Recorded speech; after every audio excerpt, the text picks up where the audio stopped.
मैंने आपको गारंटी दी है, मैं भ्रष्टाचार के खिलाफ लड़ता रहूंगा। नोट के इन बंडलों को जरा गौर से देखिए।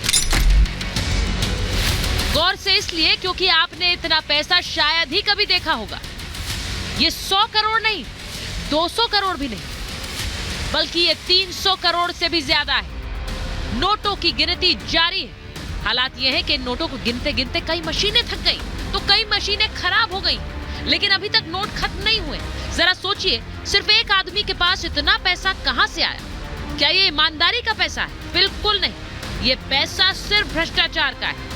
लेकिन ये भ्रष्टाचारी ये भूल गए कि प्रधानमंत्री मोदी ने इन पर एक्शन की गारंटी दी थी। अगर उनकी घोटाले की गारंटी है तो मोदी की भी एक गारंटी है, और मेरी गारंटी है हर घोटालेबाज पर कार्रवाई की गारंटी। अब जरा इन्हें देखिए, इनका नाम धीरज साहू है, जो कांग्रेस के राज्यसभा सांसद।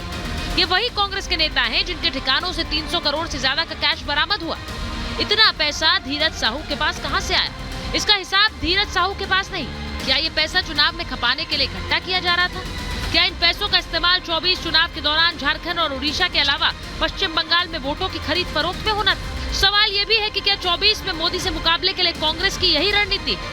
कांग्रेस के सारे नेता इस कैश लोक पर फिलहाल चुप्पी साधे हुए हैं, पर बीजेपी लगातार कांग्रेस पर हमलावर है। बीजेपी नेताओं का कहना है कि कांग्रेस के सिर्फ एक नेता के पास भ्रष्टाचार का इतना पैसा हो तो बाकी नेताओं ने जनता को लूटकर कितना पैसा रखा होगा। मैं तो अचंभित रह गया, किसी पार्टी के सांसद के घर से इतने सारे नोट निकलना। मैं विश्वास से कह रहा हूं, इतने सारे इंडस्ट्रियलिस्ट बैठे हैं, आपने इतने नोट आपके जीवन में नहीं देखे होंगे। मैं देश की जनता को विश्वास दिलाना चाहता हूं कि भ्रष्टाचार करने वालों को बख्शा नहीं जाएगा। 3 राज्यों में कांग्रेस को करारी शिकस्त देने के बाद बीजेपी मुख्यमंत्री चुनने में व्यस्त है।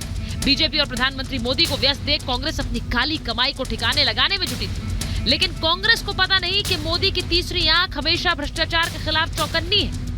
यही वजह है कि मोदी ने 3 राज्यों में कांग्रेस को मात तो दी है, उनकी काली कमाई पर भी ताला लगा दिया है। मोहब्बत की दुकान पर करप्शन का कारोबार चल रहा है। कांग्रेस के आला कमान को, गांधी खानदान को, देश को ये बतलाना होगा कि उनके एक सांसद के 10 ठिकानों से 200 करोड़ रुपए जो बरामद हुए और काउंटिंग अभी जारी है, ये कांग्रेस का नेता गांधी खानदान में किसका एटीएम था? कांग्रेस, करप्शन, कैश, ये तीनों एक साथ चलते हैं। कांग्रेस आई, करप्शन लाई और कैश की दिखाई आप सबने देखा ही है। कांग्रेस है जहां, करप्शन है वहां। बीजेपी की तारीफ से अब मुख्यमंत्री चुनने के लिए बैठकों का दौर जारी है। जेपी नड्डा राजस्थान के विधायकों के साथ बैठकें कर उनकी राय जानने वाले हैं, तो वहीं मध्य प्रदेश और छत्तीसगढ़ में भी पर्यवेक्षक मुख्यमंत्री चुनने की प्रक्रिया पूरी कर रहे हैं। तीनों राज्यों में मुख्यमंत्री का चेहरा वही होगा जो मोदी की गारंटी को पूरा कर सके, जो 2024 में मोदी की गारंटी को आगे बढ़ा सके। मोदी की गारंटी मतलब भ्रष्टाचार पर action. Bureau report, Republic Bharat.